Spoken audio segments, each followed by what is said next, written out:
Рут – это танк в отряде героя, который родился с 9,999 экзодермами. Эту экзодерму можно использовать либо как щит для поглощения урона, либо как топливо для использования навыков. И если они когда-нибудь исчерпают свою экзодерму в бою, то могут получить смертельный урон и умереть. В этом мире каждый получает свои навыки и внешний вид от божественной силы. Как правило, внешний вид людей может быть увеличен с течением времени, но грубиян единственный, кто не может улучшиться. Но благодаря количеству внешнего вида и навыкам, он считается сильнейшим танком в мире. Однако в последнее время у Руда возникли проблемы. Отряд героев проваливает попытки рейдов в лабиринт, потому что у Руда без всякой причины истощается внешний вид. В своей последней попытке они совершили набег на лабиринт, где им пришлось столкнуться с земным големом. Как ты, наверное, догадываешься, работа Руда заключается в том, чтобы быть мясным щитом. Он заставляет монстров сосредоточиться на нем и блокирует атаки своих товарищей по команде. После очередной неудачной попытки Руд вернулся в гильдию искателей приключений, думая о воссоединении со своей младшей сестрой. Затем Святая и член его группы разбудили его, сказав, чтобы он перестал испытывать сестринский комплекс и устраивать сцены. Девочка явно заинтересована в чем-то большем, чем дружба, но грубиян отказывается сосредоточиться на романтике. Он объясняет, что у его сестры Маниши неизлечимая болезнь, и по этой причине его главная цель сейчас – найти тайное сокровище лабиринта, которое может исполнить любое желание. Тем не менее, он знает, что его практически невозможно найти из-за результатов их последнего рейда. Затем он пытается подбодрить его, объясняя, что их неудачи происходят не из-за него. Она все еще находит странным, что его экзодерма была истощена, несмотря на то, что он не получил никакого урона от земного голема. Тем не менее, Руд признает, что они всегда терпели неудачу,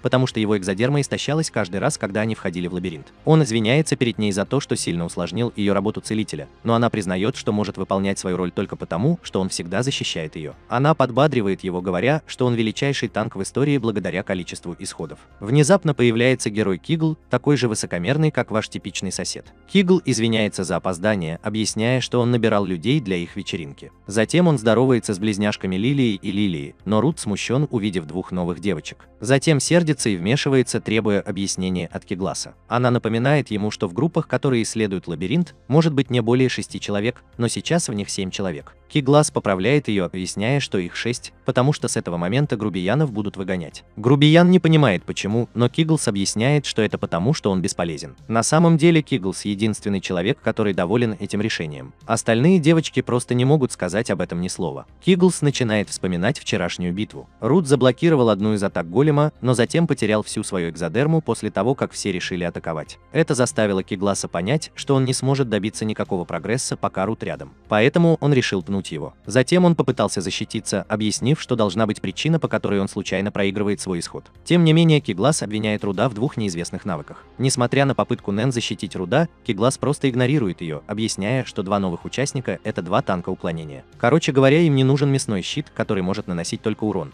потому что танки уклонения могут уклоняться от атак и поражать монстров. Услышав эти слова, Руд смирился со своей судьбой и ушел. Однако Киглс остановил его и украл его меч, объяснив, что это плата за то, что в последнее время они не получали никакой прибыли. Затем Киглс ушел, смеясь над тем фактом, что Руд бесполезный танк. Девочки последовали примеру Кигла, но не раньше, чем утешили Руд. Они утверждают, что он был великолепен и желают ему удачи. Нин начинает плакать и спрашивает, не в последний ли раз они видятся. Грубиян держит ее за руку и говорит, что он вернется в свой родной город и что в будущем она должна навещать его и его сестру. Нин расплакалась от этих милых комментариев, но вскоре она остается рядом и заявляет, что не будет скучать по нему. Грубиян затем садится у фонтана, обдумывая свое положение. Он задается вопросом, был ли прав Киглас насчет того, что две его неизвестные способности были причиной истощения его экзодермы. Единственная причина, по которой он может это выяснить, это если кто-то, обладающий навыком идентификации, расскажет ему о его способностях. Единственная проблема в том, что этот навык настолько редок, что его последний известный пользователь уже мертв. Внезапно он слышит, как группа людей обсуждает их новую миссию по сопровождению в Керас-Сити. Поскольку его родной город находится по пути, Руд просит группу присоединиться к ним. И все же, несмотря на то, что Руд огромен, группа спрашивает о его ранге авантюриста. Руд нервничает, потому что у него все еще F-ранг, потому что он никогда не хотел обновлять свой статус авантюриста. К счастью, одна из девочек узнает в Руде танка из отряда героя. Они быстро принимают его и запрыгивают в фургон, чтобы сопровождать старика. Они отправляются в долгое путешествие и вот-вот доберутся до лечебницы. Но так как погода туманная, старик спрашивает, не стоит ли им сделать перерыв. Тем не менее, Грубиян говорит, что у него плохое предчувствие, и советует ему продолжать. Внезапно Грубиян что-то чувствует и приказывает старикашке остановить фургон. Ему кажется, что поблизости есть бандиты, и он решает проверить. Затем он видит молодую девушку, которая падает в обморок. Поскольку он не посылает никого поблизости, он приходит к выводу, что это не ловушка. Он любезно подходит к девочке, но она его боится. Внезапный порыв ветра показывает, что у девочки на груди волшебный камень. Рут приходит в шок, увидев это, но старикан кричит, что это монстр. Появляется огромная лесная змея, и девочка прячется за деревьями. Члены группы Руда – это кучка трусов, которые хотят убежать, прежде чем попробовать. Тем не менее, Рут просто использует свое умение, чтобы спровоцировать змею и заставить ее сосредоточиться на нем. Змея выплевывает немного яда, который в основном блокируется щитом Руда. Однако часть этого яда попадает в него, заставляя всех волноваться, потому что яд смертелен. Тем не менее, Рут объясняет, что у него есть навык, который делает его невосприимчивым ко всем статусным эффектам. Он приказывает группе атаковать, пока он отвлекает монстров, но они колеблются. В результате змея грубо ударяет его о дерево, от чего он теряет сознание. Ему на ум приходит образ его сестры, плачущей и зовущей его по имени. Его родители бросили ее из-за ее состояния. Они хотели забрать Руда в другое место и вырастить его, но Рут сбежал от них, чтобы остаться со своей младшей сестрой. Затем Рут открывает глаза и встает, обещая, что он не позволит своей жизни закончиться здесь. Затем он побуждает группу взять оружие и сражаться, потому что он самый мощный танк, позаботится о том, чтобы они не пострадали. С этой новой мотивацией группа следует его командам и объединяет свои силы, чтобы победить змею. После битвы он велит всем препарировать змею, пока он проверяет, как там девочка. Он понимает, что она убегала от этой змеи и спрашивает, куда она направляется. Но так как ей некуда идти, он приглашает ее пойти с ним. Девочка обнадеживается и соглашается. Рут думает, что ей все же нужна какая-нибудь одежда, но старик решает подарить ей платье, потому что Рут сумел защитить его. Пока она переодевается, старик думает, не сбежавшая ли она рабыня. И все же она не такая грубая, потому что у нее нет посетителя. На самом деле он знает, что она гомункулус. Однако, как правило, они служат людям в качестве рабов и не путешествуют в одиночку. Очевидно, что эта девушка загадка, но Рут решил позаботиться о ней на некоторое время. На следующий день Рут бросает остальных, как только они достигают своей цели, но группа хочет, чтобы он присоединился к ним. Рут отказывается, объясняя ситуацию с сестрой и свою цель – найти сокровище лабиринта. Группа упоминает, что сокровище может исполнить любое желание и даже способно создать гомункула. Однако они также говорят, что им не нравятся гомункулы, потому что они выглядят устрашающе и не проявляют эмоций. Грубиян замечает, что этот разговор затрагивает девушку и прерывает их, чтобы попрощаться. Направляясь к родному городу Грубияна, он представляется и узнает, что у нее нет имени. Грубиян называет ее Луной после того, как обнаружил, что повсюду развиваются педали Ланафиа. Несмотря на ее первоначальную реакцию, в конечном итоге ей нравится это имя. Во время ночного похода Луна замечает нескольких волков, готовых напасть на них, но она быстро уничтожает их всех. Это подтверждает грубые подозрения. Луна – незаконно созданный гомункулус. Это было очевидно, когда она проявила волю и эмоции, которых не хватало другим гомункулам. Но она также способна сражаться. Согласно закону, незаконно созданные гомункулы должны быть уничтожены. И все же он решает защитить ее из-за ее испуганного выражения лица, которое напоминает ему о его младшей сестре. Ему стало любопытно, и он спросил, почему Луна не смогла победить лесную змею, учитывая ее силу. Луна объяснила, что она хорошо владеет магией, но ей не хватает навыков рукопашного боя. Это поразило Грубияна, который пришел к выводу, что она, должно быть, просто умеет копировать эффекты навыков. После того, как его спросили о ее навыках, Луна сказала, что у нее есть навык идентификации. Рут был шокирован и объяснил, что она единственный человек в мире, обладающий этим навыком. Он воспользовался случаем, чтобы спросить, может ли она использовать свои навыки, чтобы определить его. Луна взяла его за руку и показала, что у Грубияна есть 4 навыка. Один из них – здоровое тело, которое делает его неуязвимым для статусных эффектов, улучшает его естественное заживление и делает его тело настолько крепким, насколько это возможно. Есть еще один способ спровоцировать, который может привлечь внимание врага к себе. Грубиян уже знал об этих двоих. Затем Луна показывает, что его третий навык – это преобразование жизни. Этот навык позволяет ему преобразовывать весь полученный урон в силу. Рут понимает, что раньше не мог использовать этот навык, потому что не знал, что он делает. Затем Луна раскрывает свой последний и окончательный навык. Это щит жертвоприношения. Короче говоря, этот навык заставляет его поглощать урон, наносимый его товарищам по команде. Это позволяет ему защищать своих союзников, одновременно повышая их выносливость. Это заставляет Руда осознать, что он теряет свой экзодомус, потому что поглощал урон от каждого. Рут смеется, потому что он долгое время беспокоился о своих нераскрытых способностях, но он никогда не ожидал, что все будет так просто. Когда они приближаются к его родному городу, Рут чувствует себя счастливым, потому что все его навыки направлены на защиту его друзей. И теперь он может встретить свой родной город с высоко поднятой головой. Рад и Луна прибывают в мирный городок Авансио, где их встречают Милна и Фил. Милна подбегает к Раду и присасывается к нему как пиявка, но Фил отталкивает ее. Она говорит Раду, что они не ожидали, что он вернется так скоро. Рад спрашивает их, что они делают в городе, и Милна говорит ему, что она пришла за молотком для своей профессии, пока Фил был в патруле. Фил говорит Раду, что у его сестры все в порядке с тех пор, как она навестила ее. Рад говорит ей, что может отправиться на поиски приключений только потому, что знает, что такие же горожане, как она, присматривают за его сестрой. Милна замечает Луну, стоящую позади Рада, и спрашивает его, кто она такая. Рад говорит ей, что встретил Луну во время своих приключений, и поскольку ей негде было остановиться, он взял ее на время под свою опеку. Милна и Фил представились Луне. Рад и Луна направляются домой, а когда они приезжают, то сразу заходят в дом. Рад говорит Луне, что его сестра, возможно, спит, поэтому им нужно вести себя тихо, чтобы не разбудить ее. Сладкий аромат свежеприготовленного блюда достигает ноздрей Рада, и он узнает в нем свое любимое блюдо из помидоров. Маниша выходит поприветствовать его, и несколько прядей ее волос встают дыбом и подпрыгивают. Она спрашивает Рада, кто такая Луна, и он представляет ей Луну, объясняя, почему он решил взять ее с собой. Прошло так много времени с тех пор, как Рад положил глаз на свою сестру, и он думает, что она все еще выглядит такой же милой, как всегда. Маниша приветствует Луну в их доме и приглашает их к обеденному столу, чтобы они могли поужинать. Она возвращается на кухню и надевает свой фартук. Она говорит Раду, что готовит еще одну порцию томатного блюда, а Рад советует ей не торопиться, так как у нее очень хрупкое тело. Она говорит ему, что чувствует себя прекрасно, так что с ней все будет в порядке. Рад предлагает ей руку помощи, и она говорит ему, что будет благодарна за это. Муна спрашивает Рада о волосах Маниши, и он говорит ей, что это уникальная способность Маниши. Маниша. Рад спрашивает Манишу, помогло ли ее умение предсказать, что он вернется домой. Она говорит ему, что это не так просто, но он говорит ей, что он просто счастлив, что она приготовила его любимое блюдо. Маниша начинает резать помидоры и просит Руда помочь ей. Они заканчивают готовить еду, несут ее к обеденному столу и садятся за него. Луна берет ложку, чтобы добавить немного соуса, и Маниша замечает, что она держит ложку под странным углом. Она извиняется и садится на пол, говоря Манише, что использовала ложку всего несколько раз. Она помнит, как она пыталась использовать ложку, когда была с группой заблудившихся детей в лесу, и у нее ничего не вышло. Она еще раз извиняется перед Манишей и говорит ей, что у нее получилось бы лучше. Маниша подходит к ней и говорит, что извиняться не нужно. Она берет ее за руку и учит, как правильно держать ложку.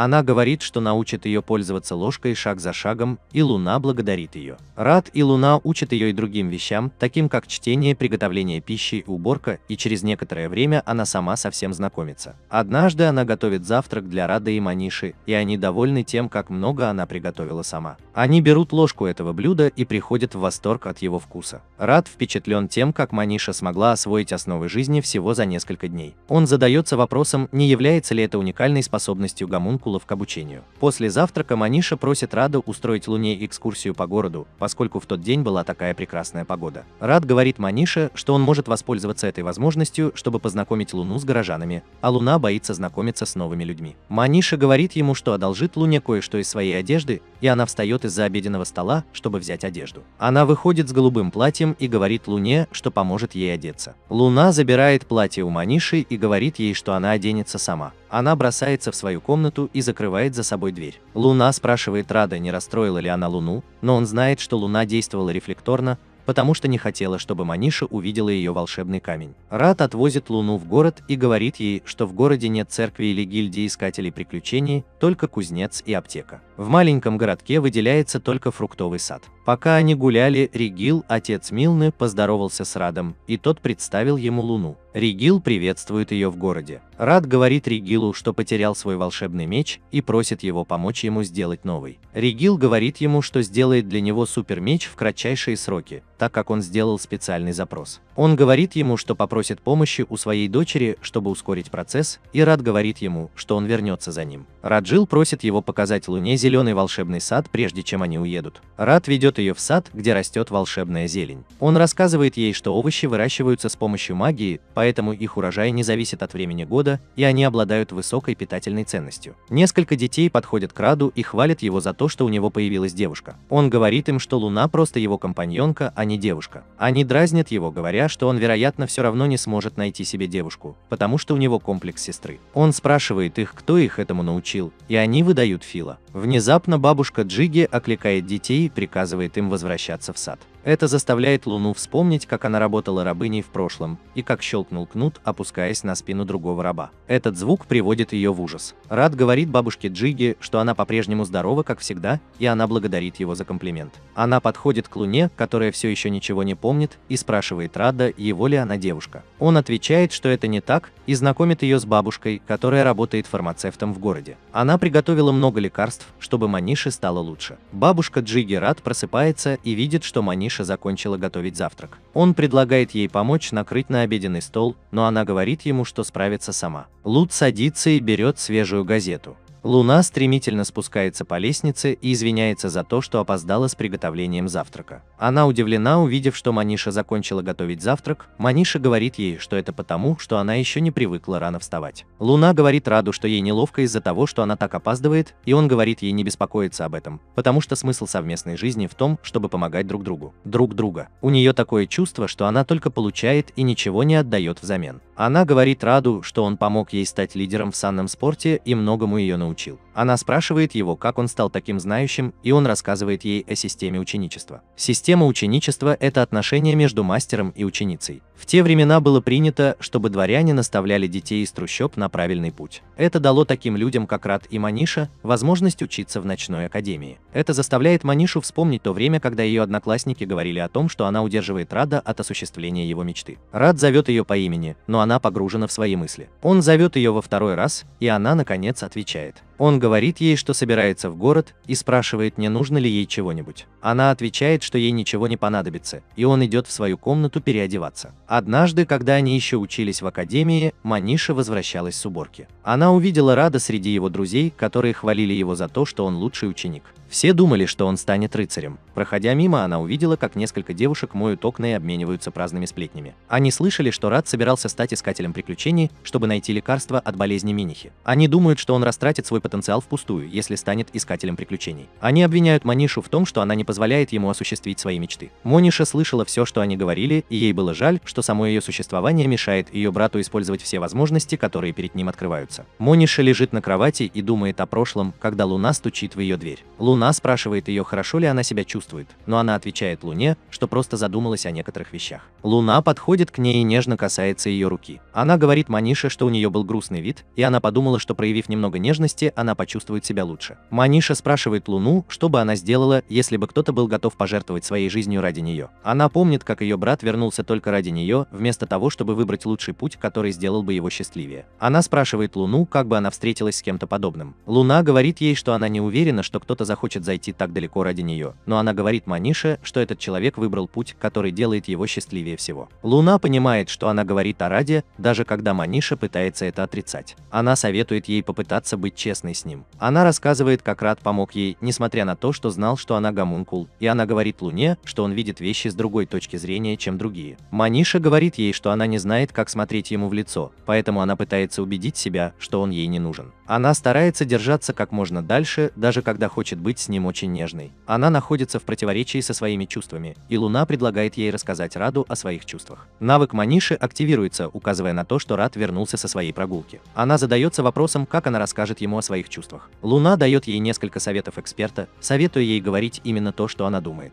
Рад ставит на землю корзину с фруктами, которую он купил в городе. Луна и Маниша выходят поприветствовать его, и он собирается показать им волшебную зелень, которую он раздобыл в поле, но Маниша перебивает его. Она говорит ему, что у нее есть к нему вопрос, и он просит ее задать его. От страха у нее заплетается язык. Она задается вопросом, пожалеет ли ее брат о том, что спас ее, но Луна держит ее за руку, что придает ей смелости спросить. Она спрашивает Руда, доволен ли он той жизнью, которой он сейчас живет. Он отвечает, что очень доволен. Она спрашивает его, как он может быть так уверен в себе, когда есть другие пути, которые он мог бы выбрать и которые сделали бы его счастливее. Она спрашивает его, почему он вернулся за ней после того, как ее бросили. Он говорит ей, что она спасла его, когда они были моложе. Он напоминает ей о том времени, когда они были моложе, и его всегда называли страшным, потому что у него было суровое лицо, и он был крупнее других детей. Тогда Рад хотел играть со всеми, но они просто называли его страшным и убегали, но Миниша всегда была рядом с ним. Рад сказал ей, что когда он решил жить с ней, у него были некоторые сомнения, но он никогда не жалел о своем решении. Он сказал ей, что чувствует себя самым счастливым, когда ему удается провести какое-то время вместе. Это подвигает Минишу на подвиги, и она извиняется за то, что предположила, что он чувствовал. Она подумала, что ему было грустно из-за того, что ему приходилось мириться с ней, и из-за этого она не знала, как смотреть ему в глаза. Рад приносит извинения за то, что не смог выразить свои чувства должным образом. Она говорит ему, что знает об этом, и именно поэтому ей нужно постараться быть независимой. Он говорит ей, что в этом нет необходимости. Рад благодарит благодарит Луну, но она говорит ему, что ничего такого не делала. Маниша говорит Раду, что она бы сошла с ума, беспокоясь об этом, если бы не Луна. Она также благодарит Луну, и Луна отворачивается, чтобы спрятать свое лицо. Она говорит им, что приготовит ужин, и Арби убегает на кухню. Рад и Маниша решают помочь с приготовлениями. Внезапно кто-то стучит в дверь, и Рад недоволен, что его время, проведенное с сестрой, прервано. Он открывает дверь и видит своего старого друга Нина, стоящего снаружи. Он спрашивает ее, что она здесь делает, и она отвечает, что пришла за ним, так как у нее есть немного свободного времени. Он говорит ей, что удивлен, что лидер ее партии Киграс дал ей немного свободного времени, и она говорит ему, что эта церковь дала ей немного свободного времени. Она говорит ему, что она больше не на вечеринке героя. После того, как Рад ушел, их группа больше не добивалась успеха в рейдах по лабиринтам, поэтому они распались. Рад потрясен серией новостей, которые только что сообщил ему Нин. Нин рассказывает, как они отправились в рейд и наткнулись на монстра. Они выстроились в боевой порядок, и одна из нападавших попыталась сразиться с монстром, но она не нанесла никакого урона. К тому же защита участников вечеринки истощалась быстрее, чем обычно. Тигрис задался вопросом, в чем же заключалось недостающее звено, и понял, что это был Рад. Открывается новый портал, и из него выходит огромный монстр. Киграс использует свой навык «Взрыв жизни», и это отнимает у него много очков защиты. С тех пор, как Рад покинул вечеринку, Киграс понял, что его навыки стали слабее, а щит стал удаляться намного быстрее. Он наконец-то понял, что был неправ, отпустив Рада, но он не хочет признавать свою неправоту. Он сбивает с ног монстра, стоящего перед ним, и понимает, что остался всего один удар. Один из членов его группы говорит ему, что уровень может оказаться слишком сложным для них. Киграс не слушает ее и просто просит Нина вылечить его. Она не хочет его лечить, и он говорит ей, что не отступит, потому что не может снова потерпеть неудачу. Он снова использует свой навык «Взрыв жизни», но на этот раз это не сработает. Монстр атакует его, что истощает силу его щита. Теперь, когда сила его щита истощена, его раны болят намного сильнее. Монстр пытается атаковать его своим топором, но Кирас откатывается в сторону. Монстр готовится к новой атаке, но Кирас поджимает хвост и убегает. Но монстр использует кулаки, чтобы подтолкнуть его сзади. Он бьет Кираза, и тот падает на землю. Кирас умоляет сохранить ему жизнь, и одна из членов его группы, Лилия, приходит ему на помощь. Она относит его обратно к группе и просит свою близняшку Лили указать им путь к отступлению. Лили использует свой особый навык, который телепортирует их из подземелья. На следующий день Киграс читает газетные новости, и ему не нравится то, что он видит.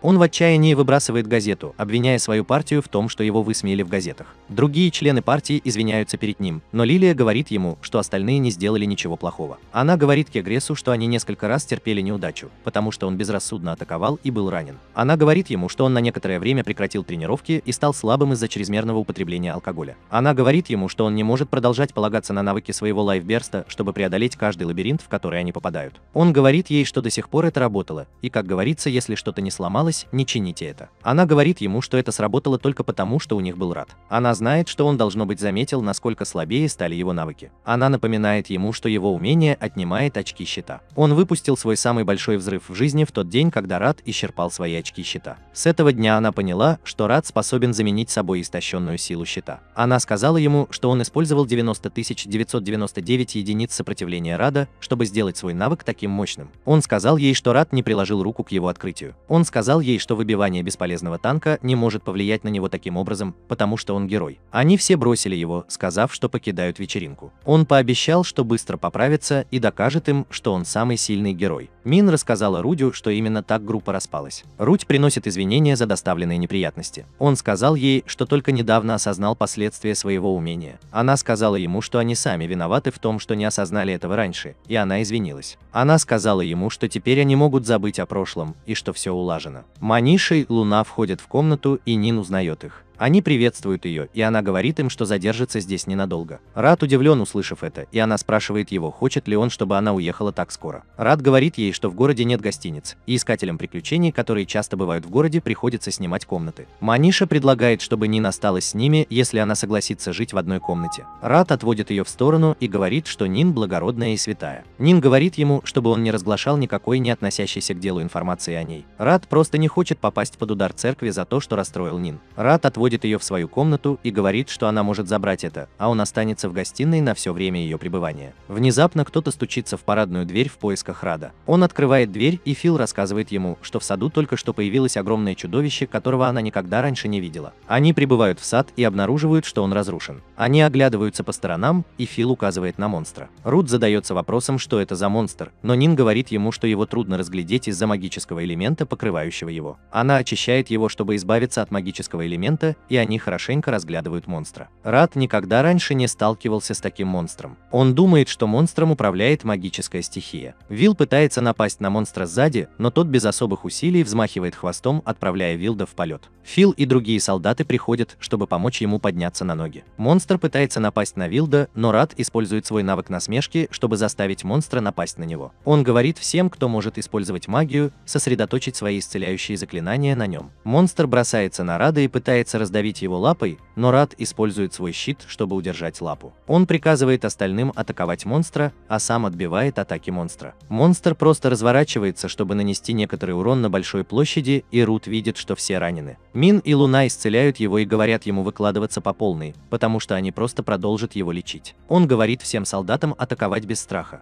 потому что он использует свое умение, чтобы перенести их урон на него. Они все нападают на Кью, когда Рад активирует свое умение. Они наносят несколько ударов по монстру, и он решает убежать в сторону города. Луна использует свою магию, чтобы создать стену, которая остановит монстра. Рад продолжает атаковать, но монстр наносит первый удар. Рад уклоняется назад и решает нанести огромный урон, который он получил одним мощным ударом. Он полностью уничтожает монстра и образует огромный кратер на том месте, где он когда-то был. Деревья в окрестностях также были уничтожены. Рад беспокоится о том, что может причинить больше вреда, чем монстр, но все благодарят его за заботу о монстре. Рад просматривает газеты, но не может найти ничего о монстре с двумя волшебными камнями. Маниша приветствует его с добрым утром, но едва дает ему время ответить, как усаживается к нему на колени. Она просит его почитать ей газеты, но он колеблется, потому что знает, что она умеет читать и писать. Она умоляет его, и он поддается ее очарованию. Он натыкается на новость о появлении лабиринта Вава. Он вспоминает, как фермер сказал ему, что было бы выгодно, если бы поблизости появился лабиринт. Маниша переворачивает страницу, и Рад видит историю о том, как Кигл совершает набег на новый лабиринт, и Маниша говорит ему, что Нин не нравится Кигл, потому что он высмеивает Рада. Рад говорит Манише, что Нин судит о нем, основываясь на своих личных чувствах. Маниша удивлена, что Рад замечает привязанность Нин к нему. Она спрашивает, не притворяется ли он, что не замечает этого из-за ее болезни, и он говорит ей, что проблема в нем. Он говорит ей, что он слабый человек, который цепляется за такого рода отношения, из-за чего не может совершать набеги на лабиринты. Он знает, что он неуклюжий, и чувствует, что не сможет эффективно делать и то, и другое одновременно. Миниша заверяет его, что с ним все будет в порядке, и просит всегда заботиться о ней, когда он в конце концов найдет кого-то особенного. Тем временем Фил собрал группу искателей приключений, чтобы уничтожить хамелеона Конга, замеченного в этом районе. Она приказывает искателям приключений выяснить причину его появления и усмирить его, если они столкнутся с ним. Она говорит им, что Конг-хамелеон мог появиться из лабиринта, и она говорит всем, кто найдет вход в лабиринт, сообщить об этом другим. Луна замечает новое снаряжение Рада, Милену и ее отца. У его меча теперь есть навык зачарования, который позволяет ему изменять ману магических камней и зачаровывать меч. Рад может использовать магию всех стихий, но он не может использовать их достаточно эффективно в бою. Он вызывает огненный шар, который направляет в магический камень меча и превращает его в огненный меч. Это означает, что он может использовать это умение, чтобы найти слабое место монстра. Молодой авантюрист подходит к Раду и говорит, что его меч потрачен впустую на авантюриста F-ранга. Он говорит Раду идти домой, потому что он слишком стар, чтобы быть авантюристом. Луна просит Рада сказать что-нибудь в ответ, но он говорит ей, что предпочел бы, чтобы его недооценивали, а не переоценивали. Она говорит ему, что ей не нравится, когда над ним насмехаются, а Нин говорит ему, что над ним насмехаются,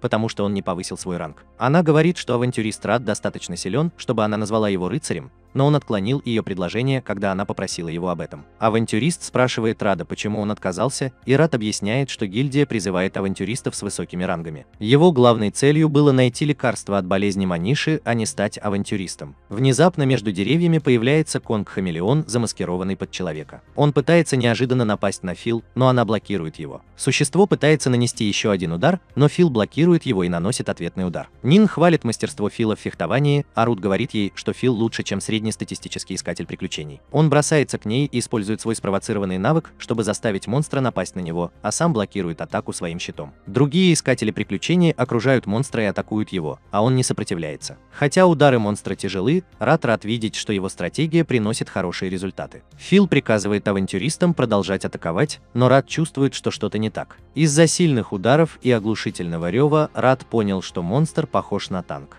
Внезапно монстр бьет себя в грудь, и из леса появляются еще два конга-хамелеона. Монстры окружают их, и Фил не знает, что делать. Она почти прогибается под давлением, но Рат говорит ей сохранять позитивный настрой, поскольку она лидер группы. Он говорит ей, что верит, что она найдет для них выход из сложившейся ситуации. Она советует авантюристам реорганизоваться и перейти в новую формацию. Рат использует свой провоцирующий навык на всех трех монстрах, и юный авантюрист думает, что он берет на себя больше, чем может выдержать. Один из монстров атакует Рада, но он блокирует его своим щитом. Луна использует эту возможность, чтобы неожиданно напасть на монстра. Рат приказывает авантюристам-выдрам присоединиться к ним и прикончить его. Он оставляет этого монстра остальным, а сам сталкивается с другим. Он помнит, что конги-хамелеоны уязвимы для огня, поэтому он зачаровывает свой меч пламенем. Монстр в страхе отшатывается, и он вонзает в него свой меч, чтобы нанести какой-то урон, и оставляет Филу и ее охранникам добивать его. Теперь он выходит 1 на 1 с обезьяной против последнего хамелеона Конга. Это существо наносит шквал ударов, как накачанный стероидами лунатик, но Рут блокирует все его атаки. Он дает Луне сигнал использовать свою магию ветра, и существо пытается убежать, но Нин обездвиживает его своей магией воды. Магия Луны ранит существо, и Рут наносит завершающий удар своим огненным мечом. Рат оглядывается по сторонам, чтобы проверить, как продвигаются дела у других. Охранники радуются победе над хамелеоном Конгом, но они знают, что не смогли бы этого сделать без помощи Рада. Юный искатель приключений подходит к Раду и говорит ему, что они прикончили другого хана-хамелеона. Он благодарит Рада за то, что он выстоял против этого существа,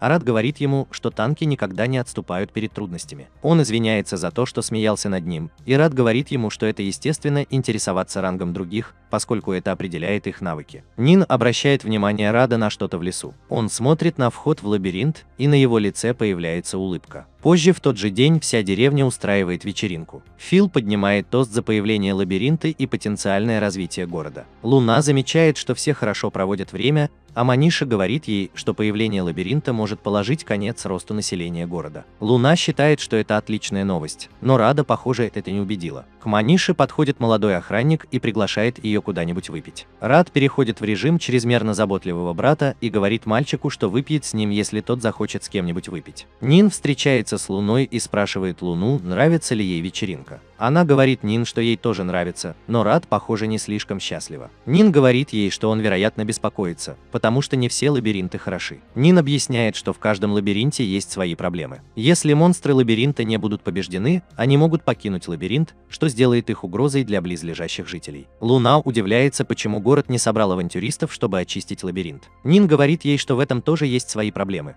потому что авантюристом может стать любой, даже злые люди. Они могли бы использовать этот шанс, чтобы молиться в течение недели и получить все, что захотят. Луна спрашивает Нина, как должны быть организованы искатели приключений, и Рад говорит ей, что это клановая система, состоящая из нескольких партий, и могут превратиться в руины без клана, который бы их охранял. У Аванши всего лишь горстка бойцов, и этого недостаточно, чтобы создать клан. Так что авантюристы, которые приезжают в город, просто делают то, что им заблагорассудится. Но Рут не хочет, чтобы что-то случилось с его любимым городом. Нин предлагает ему помочь и просит стереть хмурое выражение с его лица. Фил появляется из ниоткуда и валит Рада на землю, поглаживая его по голове, как хорошую собаку. Рад замечает, что она слишком много выпила в тот вечер. На следующий день Рад идет по улице и слышит, как спорят два человека. Они уже собираются вступить в драку, но тут вмешивается Рад, и они спасаются бегством. Нин подходит к нему сзади и хвалит его за то, что он хорошо справился с патрулированием. Они прогуливаются по городу, и она говорит ему, что не ожидала, что после недели знакомства с лабиринтом сюда придет так много искателей приключений, и Рад соглашается. Жители деревни благодарят Рада за работу, которую он для них проделал, а Нин говорит ему, что слышала, что он выполняет множество просьб. Он говорит ей, что просто пытаться контролировать авантюристов не получится. Он слышит, что среди жителей деревни идет драка, и раздраженно вздыхает.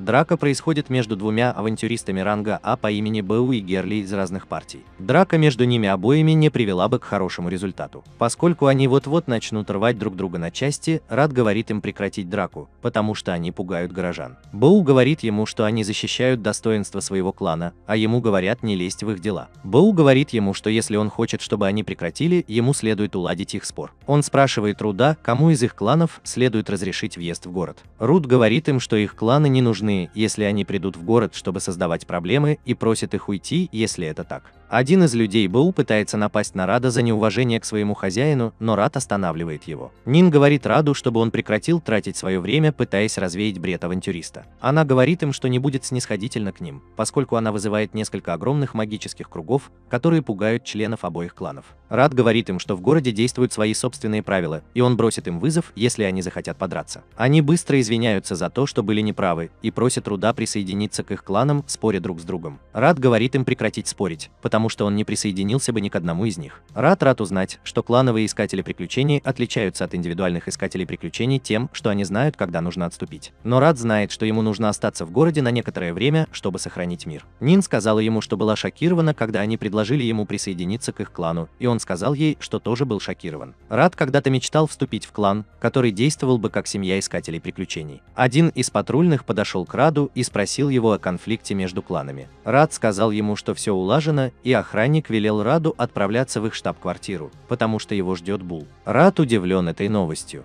Бул сказал Раду, что Господь связался с ним по поводу ситуации в Авансе. Он сказал Раду, что Господь дал ему два варианта действий. Первый вариант состоял в том, чтобы заставить Рада создать свой клан и стать лидером. Рад сказал ему, что это так неожиданно, а Виальт сказал ему, что это разумно, потому что все уже некоторое время поют ему дифирамбы. Он сказал Веледу, что не может занять такую должность, потому что просто хочет вылечить Манишу. Вулт сказал ему, что горожане предпочли бы, чтобы лидером был он, а не кто-то посторонний. Бьюэльт сказал ему, что второй вариант – уничтожить лабиринт в Аванче. Рад сказал ему, что это остановит развитие города, а Вьюальт сказал ему, что в стране слишком много лабиринтов, чтобы ими могли управлять авантюристы. Он сказал ему, что неправильно управляемые лабиринты нельзя оставлять открытыми. Он сказал ему, что если он не может создать клан, то должен присоединиться к группе, которая сейчас исследует его, и уничтожить лабиринт. Он попросил Рада выбрать – стать лидером клана и управлять лабиринтом или уничтожить лабиринт. Рад просто сидел ошеломленный. Рад идет по оживленной улице и вспоминает, как Вьюолт говорил ему, что он не обязан делать свой выбор сразу, но ему нужно определиться как можно скорее. Как можно скорее. Рад видит, как двое мужчин дерутся, и один из них обвиняет другого в воровстве, но тот утверждает, что совершил честную ошибку. Рад пытается разнять их, но они отговаривают его, потому что он всего лишь авантюрист. Рад думает, что единственный способ взять ситуацию под контроль – это стать лидером клана. Луна окликает его и говорит, чтобы он возвращался в дом, потому что с Менишей что-то случилось. Он возвращается домой и бросается в ее комнату. Он спрашивает бабушку Джиджи, все ли с ней в порядке, и она отвечает, что ей просто не по себе. Маниша извиняется за то, что беспокоила его, и расспрашивает о городе, но он говорит ей, чтобы она не беспокоилась об этом. Рад знает, что если он станет лидером клана, то не сможет покинуть Аваншу и посетить любой лабиринт, который захочет. Он задается вопросом, сможет ли он найти тайное сокровище, исполняющее желания, но он знает, что если он останется в городе, Миниша никогда не вылечится. Он просит Нин и Луну помочь ему уничтожить лабиринт. Нин предупреждает его, что его действия лишат город возможности развиваться, и он говорит ей, что если ему придется выбирать между городом и Манишей, он выберет Манишу. Луна спрашивает его, должен ли он остаться в городе, если станет лидером клана, и он говорит ей, что должен все исправить. Успокойся. Луна предлагает ему выбрать кого-то, кто будет представлять его интересы и возглавит клан вместо него, но Рад не хочет навязывать эту должность кому бы то ни было. Луна говорит ему, что с радостью защитила бы город вместо него, если бы он захотел. Она говорит ему, что хочет вернуть долг городу, который был так добр к ней. Нин предлагает помочь Луне. Она говорит Раду, что перестанет быть святой и присоединится к его клану, чтобы помогать. Рад потрясен их предложением помочь, и Нин говорит ему, что это вполне естественно, что они помогают ему после того, как он так много помог им. Нин говорит ему, чтобы он делал то, что должен, и перестал сдерживаться. Маниша выходит с помощью бабушки Джиджи. Рад говорит ей, что она должна быть в постели, но она говорит ему, что он больше не обязан ее защищать. Она говорит ему, что с ней все в порядке, и просит его защитить город, если он сможет это сделать. Рад видит, что с ней не все в порядке, порядке, и он говорит им, что защитит и Манишу, и город. Он просит Луну и Нин о помощи, и они обещают помочь ему добиться этого. Рад идет по улице с Луной и Нин по направлению к лабиринту Авансы. Он помнит, как поклялся защищать город и найти лекарство от Менитии. Он хотел собрать несколько человек в клан, но его вызвали несколько авантюристов, исследующих лабиринт. Рад не ожидал, что найдет свою старую группу, исследующую городской лабиринт. Они добираются до своей палатки и встречают там нескольких членов своего старого отряда, ожидающих снаружи. Близнецы Лилия и Лили представляются Луне. Сугал открывает палатку, чтобы они могли начать собрание, но Рут видит Кигла, сидящего почти полностью в бинтах. Кигл приветствует Рада, но Нин сердито говорит ему, что он не имеет права просить Рада о встрече после всего, что тот с ним сделал. Рад говорит ей, чтобы она не волновалась, потому что все это в прошлом. Он просит Киглеса объяснить, почему он созвал собрание. Киглес говорит ему, что накануне они столкнулись с разумным стражем, и Рад удивлен, услышав это. Искателям приключений никогда не удавалось поговорить со стражами лабиринтов, с которыми они сталкивались, даже с гуманоидами. Киглес говорит ему, что именно эта встреча привела его в нынешнее затруднительное положение. Он говорит Раду, что тот должен исследовать лабиринт и завершить свою миссию, поскольку он не привязан к стулу. Лилия объясняет, что Киглес пытается извиниться перед ним, заставляя Рада завершить свою миссию, хотя он и не хочет этого признавать. Киглес говорит Раду, что он может получить секретное сокровище лабиринта и таким образом вылечить свою сестру. Рад удивлен, что он все еще помнит об этом, и Киглес говорит, что теперь он понимает, что именно Рад помог ему сражаться, когда они были вместе. Рут говорит Киглесу, что собирается одолжить членов своей группы для выполнения задания и собирается уходить. Киглес извиняется за то, как он обращался с ним в прошлом, и советует ему быть осторожным в лабиринте. Мин все еще не может поверить, что Киглес извинился за свои действия, но она рада, что у них на миссии собралась целая компания. Они прибывают ко входу в лабиринт, и Рад объявляет, что они начнут набег. Они заходят внутрь и попадают в круг телепортации на первый этаж. Они телепортируются на огромную поляну, и Луна не может поверить, что такое большое место может поместиться внутри маленького входа в лабиринт. Она также удивлена, увидев Солнце, но Рад говорит ей, что Солнце не движется, поэтому она не должна терять представление о времени. Рад говорит ей, что пространство внутри лабиринта искривлено, и невозможные вещи случаются легко. Магический круг исчезает, и Луна начинает волноваться. Она спрашивает Рода, как они выберутся отсюда, и он говорит ей, что им придется найти другой магический круг, чтобы выбраться. Нин говорит Луне, что ей не нужно беспокоиться об этом, потому что у Лили есть особый навык, который называется прогулка по подземелью. Эта способность позволяет им легко перемещаться между этажами, на которых они уже побывали. Обычно эффектами умения могут воспользоваться только 6 человек, поэтому Лили может перемещать по этажам только 6 человек. Рад говорит Луне, что есть еще одно заклинание, похожее на прогулку по подземелью. Он просит Нин показать его Луне, и она протягивает руку, чтобы нарисовать магический круг. Нин поясняет Луне, что ее заклинание – это заклинание экстренного спасения. Луна решает попробовать применить его, и у нее это легко получается. Все удивлены, что она смогла выучить заклинание и применить его за такое короткое время. Рад знает, что она смогла выучить заклинание так быстро благодаря своей способности боевого гомункула. Лили внезапно слышит топот ног и сообщает всем, что к ним направляются 3 конга-хамелеона. Рад переходит в боевой режим. Он приказывает Сугалу и Лилии прикрывать их спереди, в то время как Лили и Ньютонайн поддерживают и лечат с тыла. Он говорит Луне занять наилучшее положение, чтобы наблюдать за всеми и защищать их. Он говорит им, что он будет их щитом и предотвратит большую часть урона. Монстры прыгают в воздух, чтобы атаковать, и Рут использует свой провоцирующий навык на одном из монстров.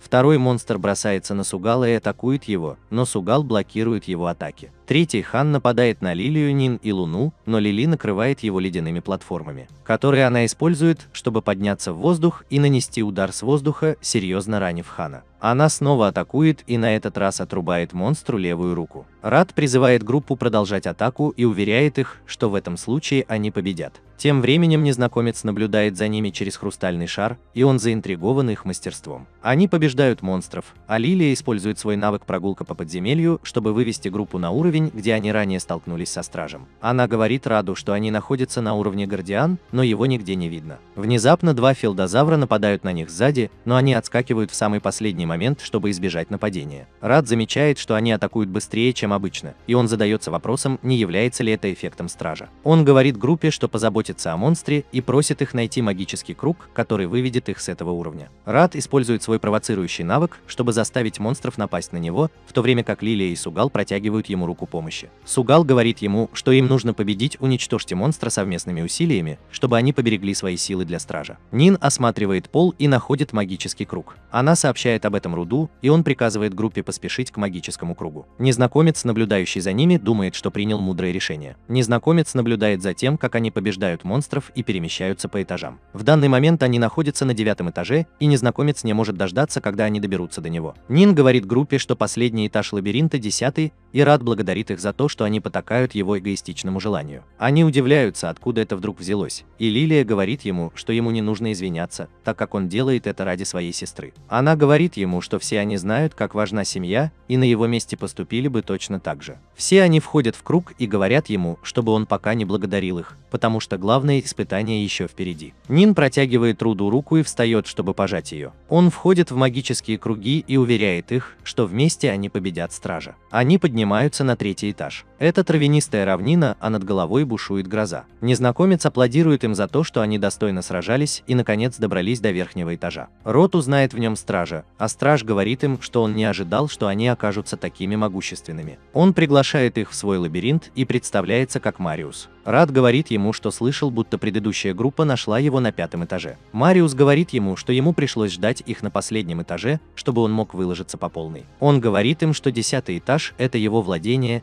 и скоро они почувствуют весь потенциал его силы. Мариус внезапно обнажает свой меч и мгновенно атакует Рада. Хотя Рад может блокировать его атаку, Мариус настолько силен, что Раду кажется, что его руки вот-вот оторвутся от тела. Мариус говорит Раду, что он впечатлен тем, что ему удалось блокировать его атаку. Он говорит Раду, что стоило подождать, и отскакивает назад, чтобы увеличить дистанцию между ними. Рад пытается объяснить Мариусу, что пришел не драться с ним, а поговорить. Мариус произносит заклинание и готовится напасть на Рада. Он говорит Раду, что именно так обсуждают мужчины, и Рад решает сразиться сейчас, а договориться позже. Они нападают на Мариуса последовательно, а Лилия пытается нанести неожиданный удар сзади, но он блокирует их все. Они начинают задаваться вопросом, есть ли у него глаза на затылке. Мариус говорит им, что теперь он собирается использовать всю свою силу, чтобы сразиться с ними, и советует им бежать с теми малыми силами, которые у них остались. Мариус превращается в огромный скелет нежити, и хотя Рад видит, насколько он силен, он не может повернуть назад, потому что ему нужно вылечить Миниша. Мариус атакует Рада более мощными ударами меча, но тот блокирует их все. Лили создает платформу ветра, которую Лилия использует, чтобы начать атаку на Мариуса. Сугал предлагает им по очереди удерживать внимание Мариуса, и Рад соглашается. Сугал использует свой провоцирующий навык, чтобы заставить Мариуса напасть на него. Рад смотрит на точку щита каждого и советует им не позволять Мариусу ударить их в лоб. Он просит Нина и Лили помочь с исцелением и поддержкой. Он просит Луну присоединиться к ним, чтобы уничтожить Мариуса. Он использует свое умение провоцировать, и Мариус обращает на него свое внимание. Прежде чем отправиться в лабиринт, они знали, что им предстоит долгая битва,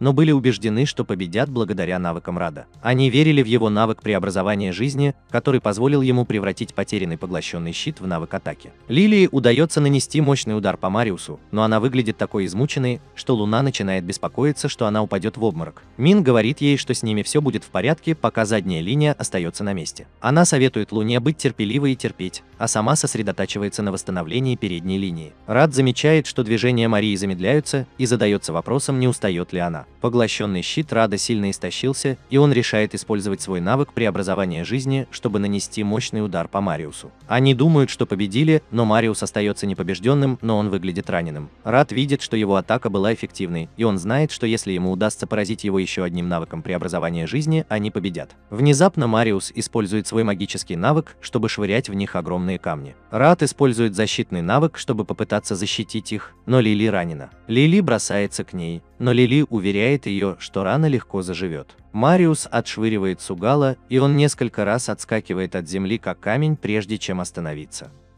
Рад подходит, чтобы помочь ему, и говорит Раду, что может продолжать драться, но Рад видит, что ему трудно двигаться. Он смотрит на остальных участников вечеринки и видит, что они тоже измотаны. Раду не нравится подвергать других опасности только ради достижения своих собственных целей. Он больше не хочет рисковать их жизнями, поэтому он приказывает им отступить. Мин удивлена этим, но он говорит ей, что должен сделать правильный выбор как лидер партии. Мин не может поверить, что Рад хочет отказаться от своей мечты после того, как добился всего этого. Сугал советует Раду не недооценивать его, потому что он отдал приказ об отступлении после того, как посмотрел на него. Сугал говорит ему, что он все еще силен и готов сражаться насмерть. Мин говорит ему, чтобы он не выставлял их такими жалкими, приказывая отступить.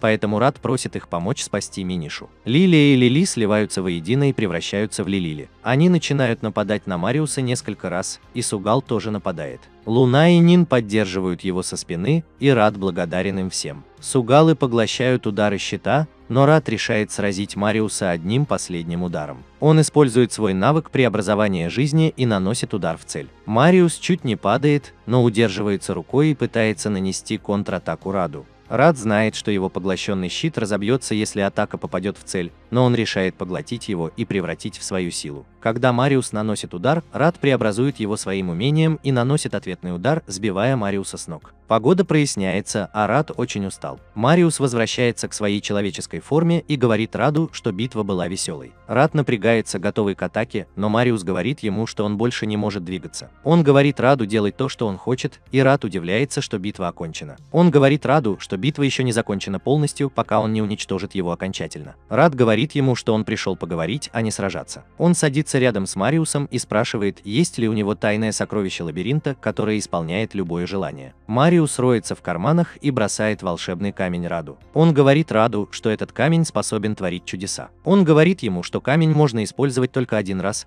поэтому он должен использовать его с умом. Он говорит Раду прикончить его теперь, когда у него есть камень, но Рад говорит ему, что не хочет разрушать лабиринт, потому что поблизости есть город, который зависит от него. Рад сказал Мариусу, что хотел бы, чтобы он продолжал управлять лабиринтом в качестве его хранителя, и Мариус рад работать с ним. Рад возвращается домой и отдает камень Манише, за что она ему благодарна. Маниша использует камень, чтобы исполнить свое самое заветное желание, и внезапно чувствует себя намного лучше. Рад так рад это видеть, и он уверен, что сможет полностью вылечить ее, если продолжит свои приключения. Он рад, что все его усилия не пропали даром, и Маниша благодарит его за то, что он помог ей почувствовать себя лучше. Охотники очень хотят уничтожить филдозавра в окрестностях. Рад смотрит, каким оживленным стал город после того, как поблизости появился лабиринт. Мысль о количестве потасовок, в которых ему придется участвовать, утомляет его. Бэу и Герли подходят к нему, и Бэу замечает, что его новая должность лидера клана сказывается на нем. Герли предлагает нанять помощника, чтобы снять с его плеч часть бремени, и Рад говорит им, что у него есть просьба к ним обоим в соответствии с этим. Они сбиты с толку этим. Рад возвращается в дом клана, и Нин видит, что он устал. Она задается вопросом, не устроил ли он очередную потасовку между искателями приключений. У нее встреча с каким-нибудь филдозавром, и теперь она понимает, почему искатели приключений всегда ищут свои материалы. Она говорит Раду, что им нужно набрать больше людей, чтобы помочь управлять кланом, и Рад с ней согласен. Он назначил Минишу ответственной за офисную работу, но не хочет давить на нее слишком сильно. Он спросил Лилию, но она сказала ему, что знает недостаточно, чтобы научить кого-то еще, как стать искателем приключений. Она предложила Раду сотрудничать с другими кланами и попытаться заключить союз. Она сказала ему, что это должен быть равноправный союз,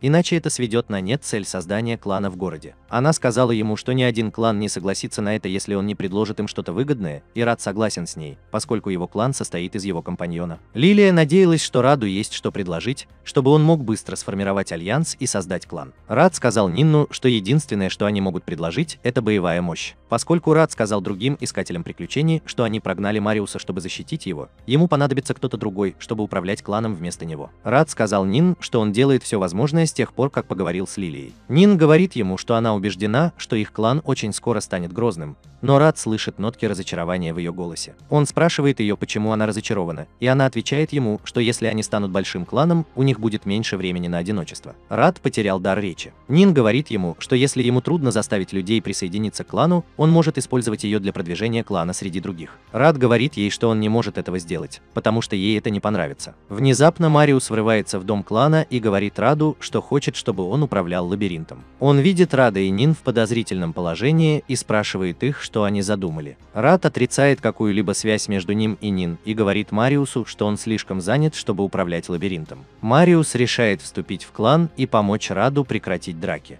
Рад говорит ему, что это не единственное, чем он занят, и спрашивает Мариуса, можно ли ему так много бродить по лабиринту, ведь он страж лабиринта. Мариус говорит ему, что это не проблема, и Рад спрашивает его, есть ли у него какие-либо претензии к человечеству. Мариус удивлен, что Рад задает ему такой вопрос. Они думают, что он затаил злобу на человечество, но он говорит им, что у него вообще нет злобы, и они удивлены. Он говорит Раду, что будет помогать ему в выполнении обязанностей клана, пока он управляет лабиринтом. Рад сдается и говорит Мариусу, что позволит ему стать членом клана. Он просит Мариуса рассказать ему, как управлять лабиринтом, и Мариус выбегает взволнованный. Рад не может поверить, что он так счастлив, хотя и не согласился управлять лабиринтом. Он устало вздыхает, смиряясь со своей судьбой. Мариус и Рад прибывают в лабиринт и обнаруживают множество искателей приключений, собравшихся у входа. Мариус создает портал, и они оба проходят через него. Мариус говорит Раду, что он сможет управлять лабиринтом из этого места. Он говорит ему, что озеро показывает внутреннюю часть лабиринта, и он может использовать его для размещения монстров, чтобы изменить конструкцию лабиринта. Мариус объясняет, что на озере отображаются доступные сверху очки, которые Рад может потратить на создание и размножение монстров.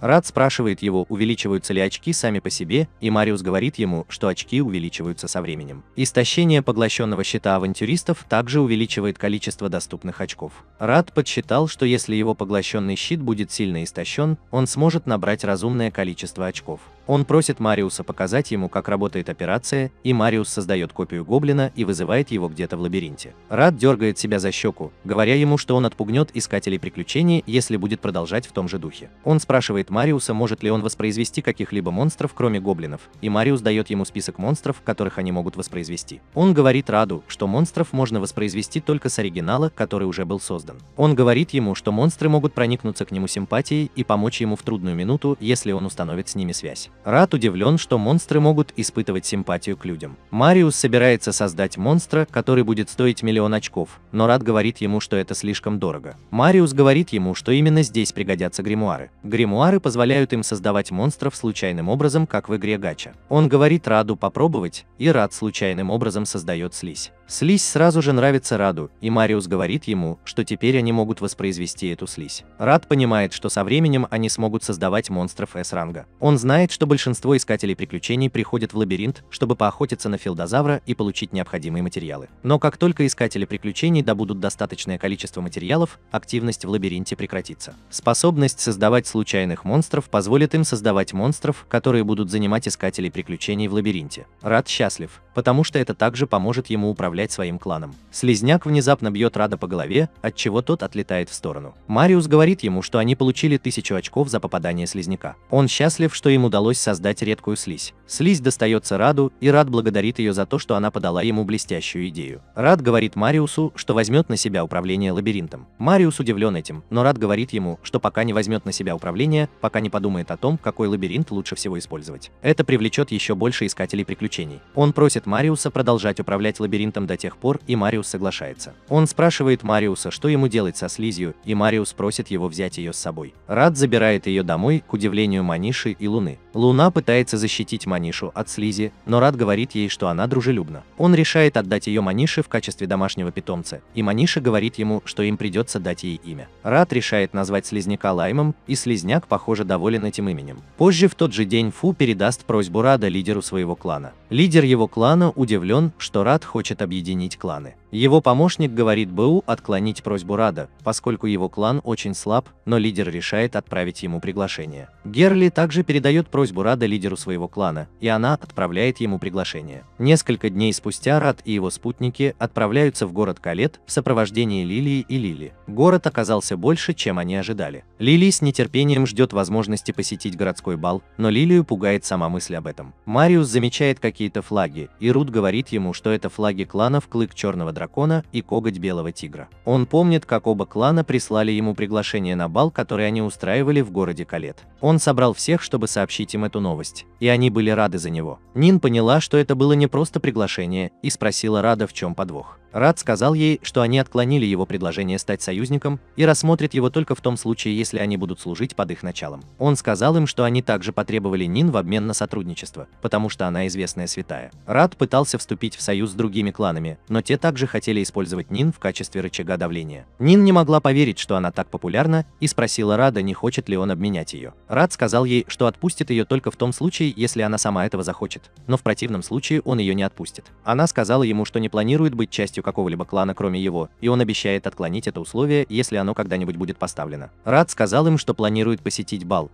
хотя он будет проходить на вражеской территории. Он не мог упустить возможность пообщаться с представителями двух главных кланов. Нин согласился, что он не мог упустить такую возможность. Мариус сказал Раду, что видел лабиринт в своем озере, в котором также был разумный страж, похожий на него, названный в честь города под названием Калет. Лабиринт. Рад подумал, что возможно он сможет полностью вылечить Манишу, если совершит набег на Калетский лабиринт и добудет волшебный камень. Нин сказала ему, что слышала, что даже два крупных клана не смогли очистить лабиринт. Рад сказал ей, что все они выросли по отдельности и составляют хорошую партию. Нин понял, что они будут совершать набеги на лабиринт и просить помощи у основных кланов. Рад знал, что путешествие будет нелегким, но он был готов рискнуть всем, чтобы стать союзником и завладеть сокровищами лабиринта. Позже в тот же день они переодеваются для бала и отправляются на место проведения. Они подъезжают к зданию Черного Дракона и не могут поверить, что это место принадлежит клану. Лилия говорит им, что коготь Белого Тигра также владеет похожим зданием. Двери открываются и в комнату врываются гости. Вскоре они начинают замечать Нин и думают, что она здесь для того, чтобы вступить в союз с кланом. Рад не может поверить, что они разговаривают так, будто она представитель их клана, и Нин просит его показать им свою медаль как лидера. Рад чувствовал себя неуютно на балу, но Мариус отлично проводил время. Рад решил, что им нужно что-нибудь перекусить, и они подошли к столику. Внезапно свет погас, и на сцене зажглось освещение. Айк и Синтия, младшие лидеры обоих кланов, начинают обращаться к толпе. Рад разочарован тем, что к ним обращаются не лидеры кланов. Айк говорит собравшимся, что они пригласили специального гостя, и Нин оказывается в центре внимания. Они приглашают ее выйти на сцену, и она говорит Раду, что не может пойти одна, так как она часть его клана. Рад решает пойти с ней, чтобы подать жалобу. Айк удивлен, увидев, что Нин стала авантюристкой, и она говорит ему, что всегда мечтала стать такой. Они выходят на сцену, и Айк спрашивает ее, кто такой Рад. Гости на балу тоже не могут его узнать. Нин собирается представить Рада, но Рад представляется сам. Он говорит им, что он лидер клана Нин, но Айк знает, что ранее он был танком клана Героя. Он вспомнил, что Герой всегда жаловался на Рада, поэтому он посоветовал ему выгнать Рада из своего клана. Айк рассказывает зрителям, что танки не нужны для рейдов по лабиринтам, они просто стоят и ничего не делают. Все с ним согласны, и Айк решает воспользоваться этой возможностью и пригласить Нин в свой клан. Синтия останавливает его, говоря, что ее клану также нужен талантливый целитель, который поможет им совершить набег на лабиринт. Рад говорит им, что он не позволит никому из них забрать Нина. Айк говорит ему, что это единственный способ заполучить советника, который нужен его клану. Рад говорит ему, что он не может обменять Нин, потому что она ценный друг. Айк спрашивает его, зачем он идет на бал, если он там не для того, чтобы торговать, и Рад говорит ему, что он пришел к Элли. Они все смеются над ним за то, что он хочет вступить в союз с крупными кланами, в то время как он всего лишь танк с жалким кланом. Айк говорит ему, что он не может доверять клану, возглавляемому танком, и он спрашивает Нин, уверена ли она, что хочет остаться с ним. Нин говорит ему, что она уверена в своем решении, потому что Рад – самый сильный танк в мире. Рад подходит к Синтии и берет у нее микрофон. Он говорит всем, что его клан собирается совершить набег на лабиринт Каледа, и он здесь для того, чтобы доказать, что все ошибаются. Он клянется достичь 51-го этажа, до которого не смогли добраться даже два основных клана. Лидер фанатов Черного Дракона говорит ему, что любит его энергичный дух. Айк удивлен, что его лидер был на балу, и лидер советует ему отказаться от привычки недооценивать новичков.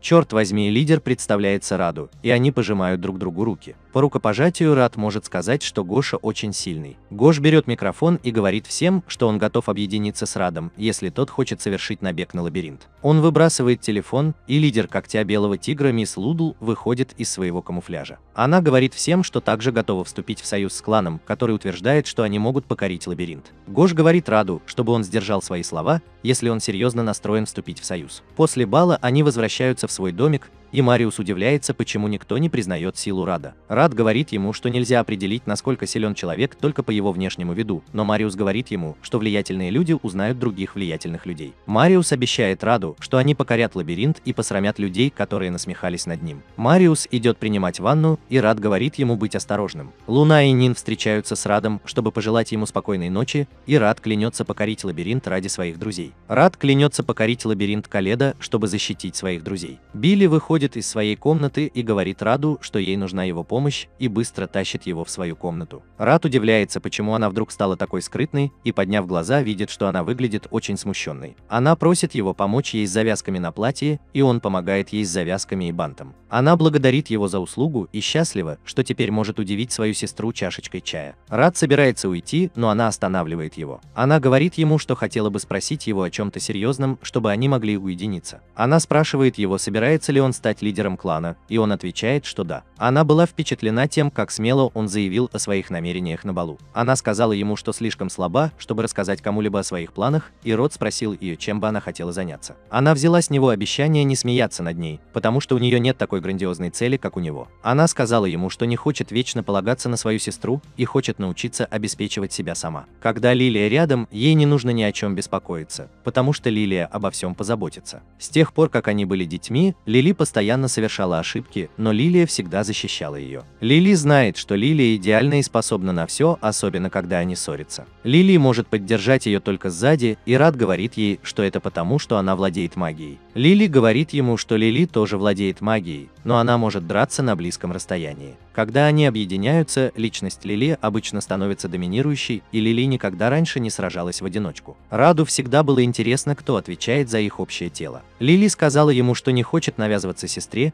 и хочет иметь возможность позаботиться о себе самой. Рад теперь понимает причину, по которой Лилия отвела его в сторону, чтобы поговорить с ним. Он понимает, почему она боится говорить своей сестре, что хочет быть более независимой, учитывая, насколько они близки. Рад советует ей попробовать осуществить свои мечты, и она вне себя от радости. Она собирается сказать ему, когда в следующий раз ей понадобится его помощь, но теряет равновесие, и Рад пытается ее подхватить. Лилия выходит из ванной, потому что услышала голос Рада, но видит их в подозрительной позе. Лилия приходит в ярость, а Рад пытается объяснить, что они оказались в таком положении случайно. Она говорит ему подняться с ней на крышу, и когда они добираются туда, он задается вопросом, не собирается ли она столкнуть его с крыши. Она спрашивает его, почему он так осторожен рядом с ней. Она говорит, что вытолкала бы любого другого из комнаты, но она не обратит внимания на его оскорбления. Она знает, что он никогда не причинит вреда чьей-либо младшей сестре из-за своей любви к Менише. Она просто притворялась, что сердится на него, чтобы заставить его подняться на крышу. Лилия спрашивает его, рассказывала ли она ему когда-нибудь их историю,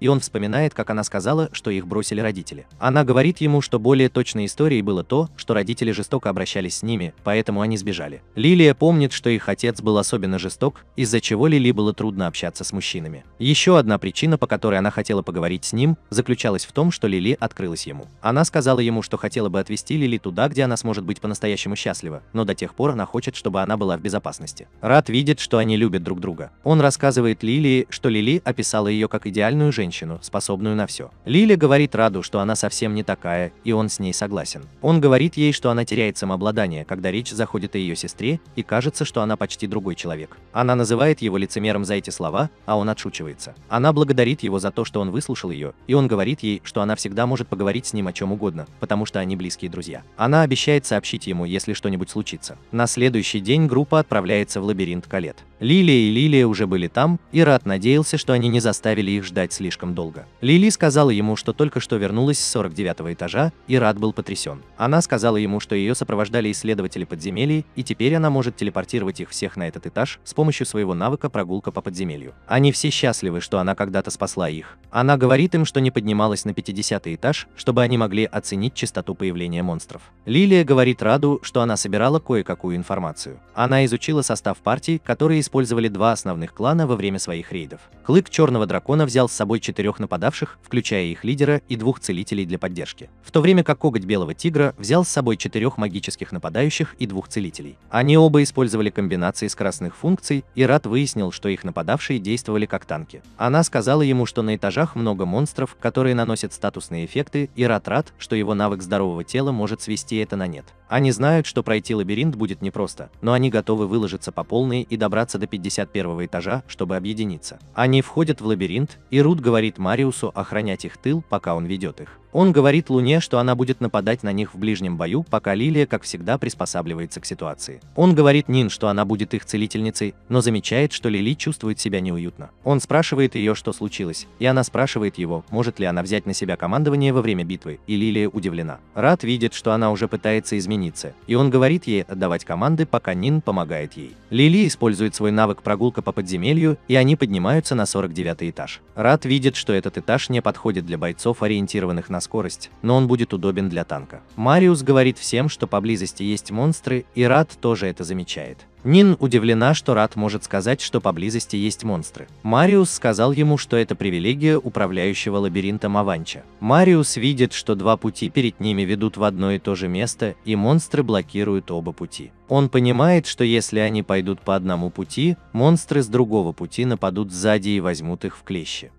Они могут видеть, что страж лабиринта очень хитер. Внезапно по обе стороны от них появляются два монстра. Рад провоцирует ядовитую ящерицу и черную сову. Они начинают атаковать его ядовитым туманом, но Лили рассеивает его. Рад уничтожает ядовитую ящерицу, потому что у него иммунитет к эффектам статуса. Затем черная сова нападает на него, но он прикрывается щитом и пытается контратаковать, но его атака бесполезна. Он задается вопросом, использовала ли сова магию, чтобы блокировать его атаку. Мариус сбивает сову с ног одним ударом, но другой удар прилетает с тропинки впереди. Эта сова летит прямо на Лили, но Лили приходит ей на помощь и сбивает ее прежде, чем она успеет навредить Лили. С тропинки появляется еще больше черных сов, и Лили предлагает им не тратить время на борьбу с совами. Рад говорит им идти вперед, пока он разбирается с совами. Рад использует свой сверкающий волшебный камень, чтобы уничтожить всех сов. Группа делает перерыв, и Нин высоко оценивает командирские навыки Лили. Лили обещает продолжать делать все возможное для команды, но Лилия озадачена ее новым поведением. Нин заметил, что теперь они могут позволить Раду поглощать их урон, используя его навык жертвоприношения щитом во время их последней битвы. Рад удивлен, но все они подтверждают то, что сказал Нин. Мариус говорит Раду, что он стал сильнее после их битвы, и он говорит Раду, что должен поблагодарить его за это. Мин говорит ему, что теперь они могут отключить эту способность, если не хотят, чтобы он получал урон за них. Мариус говорит Раду, что у него исключительный набор навыков,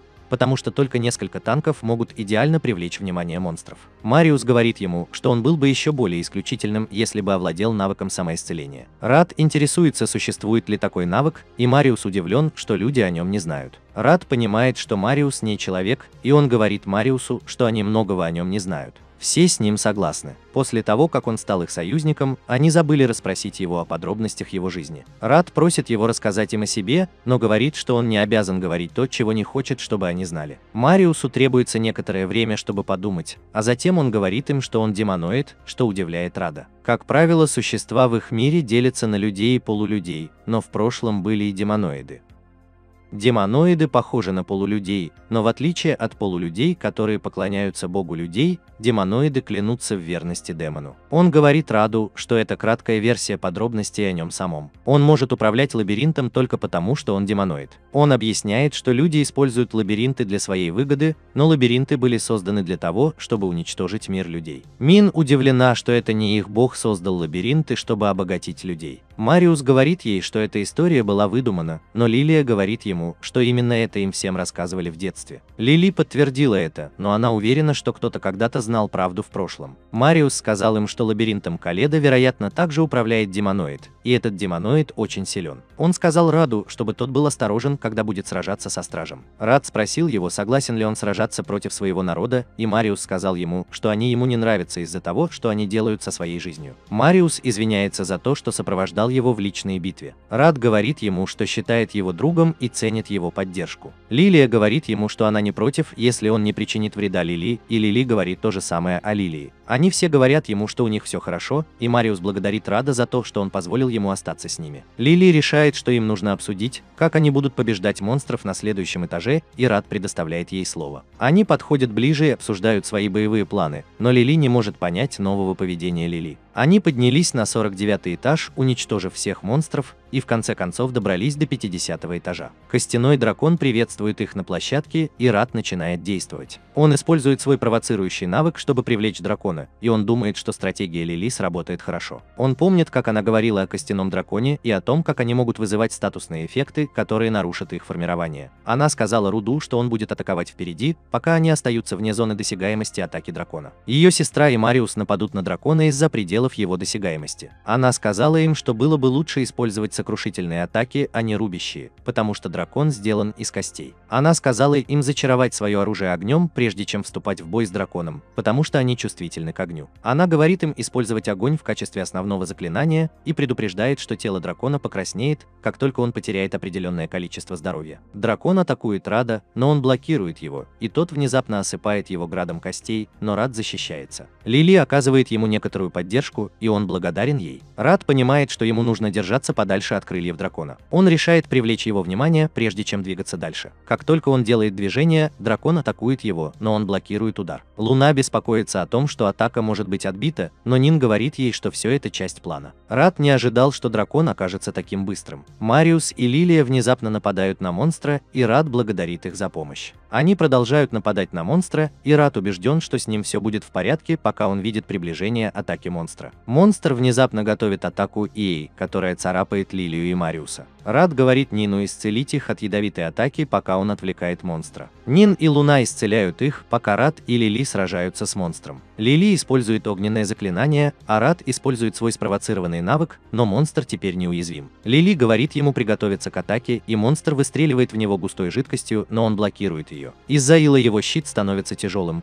поэтому он просит кого-нибудь помочь ему с заклинанием воды. Нин помогает ему, и она видит, что битва будет долгой, поэтому она накладывает заклинание зоны, которое увеличивает восстановление поглощающего щита у всех. Она говорит им, чтобы они использовали это с пользой, но по прошествии часа они все еще не победили монстра. Цвет дракона внезапно меняется, и из него вырывается сильное пламя, и Лили говорит всем убираться подальше от дракона. Рад атакует дракона и блокирует его пламя. Он использует свой спровоцированный навык, и монстр атакует его, что отнимает много сил у его поглощенного щита. Он идет пополнять его, пока Мариус и Лилия атакуют дракона. Остальные поддерживают их огненными заклинаниями, а Рад провоцирует монстра, чтобы тот продолжал нападать на него. Рад внезапно использует свой навык преобразования жизни, чтобы сразить дракона, и тот роняет свои материалы. Нин поздравляет его с тем, что он очистил 50-й этаж. Она задается вопросом, будет ли он следующим штурмовать 51-й этаж, но он говорит ей, что на сегодня они сделали достаточно. Они возвращаются в свой домик, и Лили предлагает им повременить с продажей материалов, о которых они так беспокоились, чтобы никто не узнал о ходе их рейда. Рад соглашается с ней, а Энн впечатлен командами Лили. Энн в восторге от традиционной вечеринки после вечеринки, но Лилия говорит им, что не сможет присутствовать на вечеринке, потому что слишком устала. Она возвращается в свою комнату, и Лили следует за ней, но Раду это не нравится. Позже в тот же день все собираются в столовой, чтобы отпраздновать свой первый рейд по лабиринту Каледа. Мин так счастлива выпить немного алкоголя, что Луна думает, что это должно быть очень вкусно. Нин предлагает ей сделать глоток, и Рут интересуется, можно ли ей попробовать. Луна умоляет его позволить ей сделать глоток, и он поддается ее милому обаянию. Она берет чашку Нина, делает несколько глотков, и ее чуть не тошнит,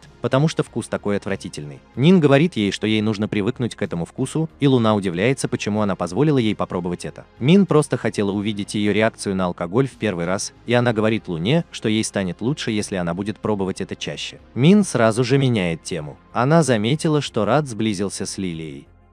Рад сказал ей, что его отношения с ними не изменились. Мин спрашивает мнение Луны по этому поводу, но Рад говорит ей не втягивать Луну в дискуссию. Луна также заметила, что Рад сблизилась с близнецами, и Рад думает, что она опьянела от алкоголя. Из-за этого Луна выходит из себя, но Рад говорит им, что он просто беспокоился о них и не хотел причинять им никаких неприятностей. Рад говорит им, что их отношения не выходят за рамки дружбы, и Нин просит его подумать о романтических отношениях с ней. Рад говорит ей, что в данный момент он не может об этом думать, потому что для него важнее всего совершать набеги на лабиринты. Мин приходит к выводу, что они должны закончить с рейдами как можно скорее. Луна кажется счастлива, что Рад ни с кем не встречается, и Рад недоумевает, почему у нее такая реакция. Луна говорит ему, что она всегда счастлива, и на сердце у нее всегда тепло, когда она рядом с ним. Она говорит ему, что хочет быть с ним всегда, и Рад удивлен этим. Нин видит, что Рад становится популярным среди дам. Рад предлагает Луне немного воды, и она выглядит убитой горем. Он думает, что она совершенно пьяна, и Нин видит, что с ней будет нелегко. Рад встает из-за стола и идет в свою комнату, но он удивлен, увидев Лилию, спящую на его кровати. Лилия приглашает Рада в свою спальню, и Рад удивляется, почему она спит на его кровати. Она рассказывает Раду, как Мариус впустил ее и велел охранять его спальню. Она и не подозревала, что в тот момент так устала, что заснула. Рад спрашивает ее, о чем она хочет поговорить, и Лилия отвечает, что хочет поговорить о Лили. Она заметила, как усердно Лили работала в лабиринте, и Рад также был впечатлен выступлением Лили. Лилия знала, что Лили была ребенком, который всегда мог сделать все, что хотел, если не торопился. Рад теперь видит, что между способностями близнецов не так уж много различий. Лилия видит, что Лили так старается измениться, что довела себя до изнеможения. Она спрашивает Рада, пугают ли его перемены, и он отвечает, что не очень-то их любит. Он вспомнил, что когда Иванча начала меняться, он хотел, чтобы все оставалось по-прежнему. Он думает, что многие люди все еще разделяют с ним ту же идею, и он все еще не уверен, что поступает правильно для деревни, но иногда он рад переменам. переменам. Он знает, что Аванча не была бы такой оживленной, как сейчас, если бы ничего не изменилось. Он говорит Лилии, что важно радоваться переменам, потому что они могут быть позитивными. Лилия всегда считала, что лучше оставить все как есть. Она до сих пор так думает, потому что поняла, что была слабее Лили. Лилия хочет поддержать Лили, но она чувствует себя одинокой, видя, как Лили меняется и отдаляется от нее. Рад понимает, что Лилии может быть трудно приспособиться к переменам, в отличие от Лили, которая хочет быть независимой. Он говорит Лилии, что хотя все обязательно изменится, он уверен, что сестры никогда не изменятся. Он убежден, что они всегда будут любить друг друга и оставаться близкими людьми. Он говорит Лилии, что она все еще может ладить с Лили так же, как и сейчас, даже если все изменится. Лилия благодарна ему за совет.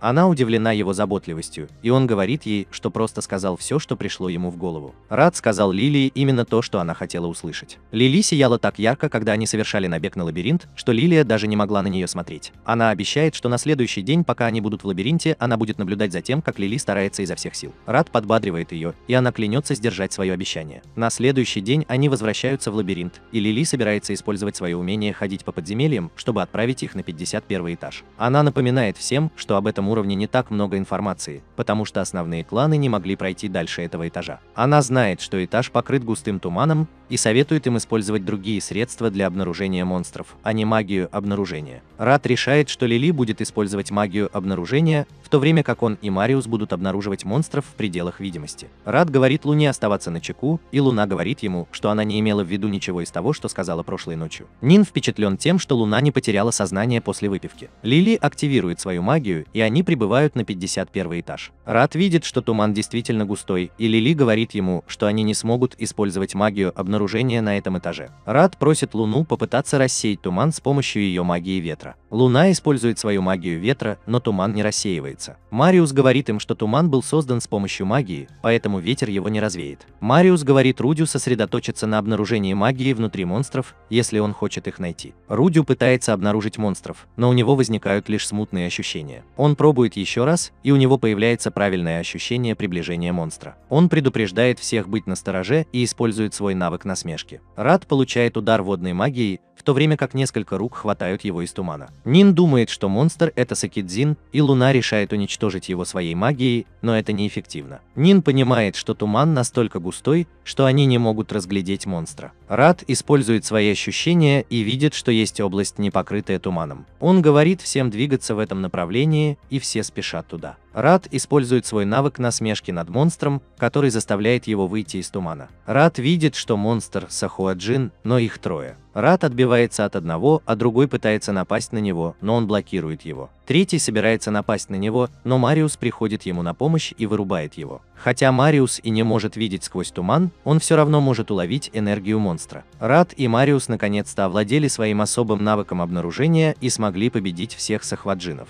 Они решили сделать перерыв, прежде чем перейти на следующий этаж, а дамы решили приготовить обед. Мариус удивлен, что они готовят сахваджин на обед, и Нин говорит ему, что им нужно восстановить силы. Рад удивлен тем, сколько они получили от монстров, а Лилия видит, что они очень качественные. Она благодарит Рада за то, что он помог ей преодолеть свои страхи и посмотреть Лили в глаза. Нин говорит им, что обед готов, а Мариус говорит, что сахиваджин очень вкусный. Они набираются сил и переходят на следующий этаж. Этаж очень просторный, и Рад замечает, что на нем нет тумана. Они думают, что это этаж босса, и Мариус предупреждает их о приближении врага. Внезапно появляется магический круг и вызывается темный скелет. За ним плавают синие, красные и желтые кристаллы, и Рад с удивлением обнаруживает монстра, которого никогда раньше не видел. Рад использует свой навык жертвенного щита. Аура монстра настолько угрожающая, что она не похожа на других монстров, с которыми они сталкивались. Рад говорит Лили отдавать приказы остальным, а сам начинает с физических атак. Он бросается на скелета и использует свой навык насмешки, но желтый кристалл создает щит перед скелетом, что удивляет его. Рад думает о том, чтобы увеличить расстояние между ними, но красный кристалл выстреливает в него огненным шаром. Рад задается вопросом, что же делает синий кристалл, но монстр внезапно становится быстрее и почти наносит удар мечом, но Рад блокирует его. Он выясняет, что желтый кристалл предназначен для защиты, красный для магических атак, а синий кристалл усиливает физические способности скелета. Рад понимает, что победить монстра будет непросто, и ему интересно, как они справятся с ним. Он решает привлечь его внимание, пока остальные нападают сзади. Он использует свой навык насмешки, в то время как Лилия и Мариус атакуют сзади, но их атаки блокируются, что удивляет их самих. Мариус понимает, что монстр может использовать способности кристалла только в том направлении, в котором они находятся. Рад подтверждает свою теорию, когда бросается на скелета, но навык щит не активируется. Они решают продолжить атаку, но внезапно их ослепляет яркий свет, исходящий от скелета. Рад думает, что это отвлекающий маневр, но после того, как свет гаснет, Мариус видит, что Лилия выглядит не слишком хорошо. Она некоторое время дрожит и внезапно нападает на Мариуса. Мариус недоумевает, что с ней не так, и она говорит ему, чтобы он не задирал Лили. Она видит воспоминания о том, как кто-то издевался над Лили и изо всех сил старается защитить ее. Она думает, что это Мариус издевается над Лили, поэтому продолжает бороться с ним. Рад просит Нин вылечить ее, но она сообщает ему, что Луна и Лили пострадали от нападения скелета. Она решает вылечить их первой, и Рад понимает, что только Нин, Мариус и он сам невосприимчивы к болезням с ненормальным статусом. Рад знает, что если они все попадут в ненормальный статус, то будут уничтожены. Скелет атакует его, и он использует свой навык преобразования жизни, чтобы отправить его в полет, даже с активированным щитом. Рад говорит Мариусу сдерживать скелета, пока он разбирается с Лилией. Он использует свое умение дразнить ее, и она нападает на него. Он прижимает ее к земле и пытается вывести из состояния иллюзии, но она продолжает твердить, что он издевается над Лили. Рад вспоминает их разговор на крыше об их детстве и задается вопросом, не спровоцировало ли это ненормальное состояние ее прошлую травму. Он решает сказать успокаивающие слова, чтобы устранить причину ее травмы. Он заверяет ее, что теперь они в безопасности, и она видит Рада, приходящего им на помощь, когда они были детьми. Рад протягивает ей руку и просит успокоиться, потому что все вокруг с ней. Рад обещает всегда защищать их обоих, и Лилия выходит из состояния ненормальности. Рад рассказывает ей, что произошло, но он видит, что она все еще выглядит потрясенной. Он убеждает ее, что есть люди, на помощь которых она может рассчитывать, и она успокаивается. Рут советует Мариусу сделать перерыв и подлечиться. Мариус говорит ему, что ему нужно уничтожить желтый кристалл, прежде чем он сможет эффективно сражаться со скелетом. Скелет внезапно атакует Рада огненным заклинанием из красного кристалла, и Рад понимает, что тот пытается заманить его в ловушку. Он просит Нин о поддержке, и она произносит заклинание воды, чтобы защитить его от огня. Он проходит сквозь огонь и пытается атаковать скелета, но тот блокирует его щитом из желтого кристалла. Рут задается вопросом, есть ли способ пробиться сквозь щит, когда замечает, что несколько капель воды с его волос проходят сквозь него. Он понимает, что щит не может защитить от физического и магического урона одновременно, и сообщает об этом Лилии и Мариусу. Лилия и Рад решают атаковать скелета одновременно. Скелет защищает Рада от атаки, но огненный шар Лилии проходит сквозь него и ранит его. Они пытаются атаковать скелета шквалом магических атак, но он блокирует их. Рад говорит им атаковать скелета одновременно, и Лилия наносит удар. Скелет решает использовать свой навык «Ненормальный статус», но у Лилии теперь иммунитет, потому что Нин нейтрализовал магию скелета. Они атакуют скелета своей магией одновременно, и Нин замечает, что скелет вот-вот активирует свой щит и убежит. Рад бросается на скелета, и Нин беспокоится, что на него подействуют их магические заклинания. Рад говорит ей, что он использует свой навык преобразования жизни, чтобы перенести урон на скелет. Он проходит сквозь их заклинания и использует свой навык преобразования жизни, чтобы нанести мощную атаку. Они видят, что скелет ослаблен, но скелет внезапно встает и раскалывается надвое. Кристаллы тоже раскалываются надвое, что их удивляет. Оба скелета нападают на Рада, и Рад говорит Лилии и Мариусу повернуться лицом к одному, а сам он к другому. Мариус не уверен, какой из скелетов настоящий, и они решают напасть на кого-нибудь, прежде чем Рут будет побежден. Луна использует свою магию на одном скелете, но он защищает его, и они могут определить, что это настоящий скелет. Они пытаются атаковать его, но он защищает их атаку. Рад видит, что он реагирует по-другому, поэтому он решает покончить со скелетом. Щит разрушается, и монстр испаряется. Рад подбирает выпавший из монстра предмет. Лили решает использовать магию обнаружения, чтобы найти магический круг, ведущий на следующий этаж, прежде чем они сделают перерыв. Она говорит Раду, что не может обнаружить магический круг, и Рад задается вопросом, находятся ли они на последнем этаже. Он спрашивает Мариуса, что он думает по этому поводу, и Мариус говорит ему, что страж, вероятно, испугался, увидев, как они уничтожили его шедевр. Рад понимает, что страж перекрыл им путь к отступлению, и решает вернуться. Внезапно появляется вампир и впивается ему в шею. Рад пытается среагировать, но вампир выходит за пределы его досягаемости. Он видит, что ее аура очень угрожающая, но внезапно появляются 4 темных скелета, но страж быстро уничтожает их, потому что забыла остановить их появление. Мариус понимает, что вампир – страж лабиринта. Он не ожидал, что появится страж класса Повелитель демонов.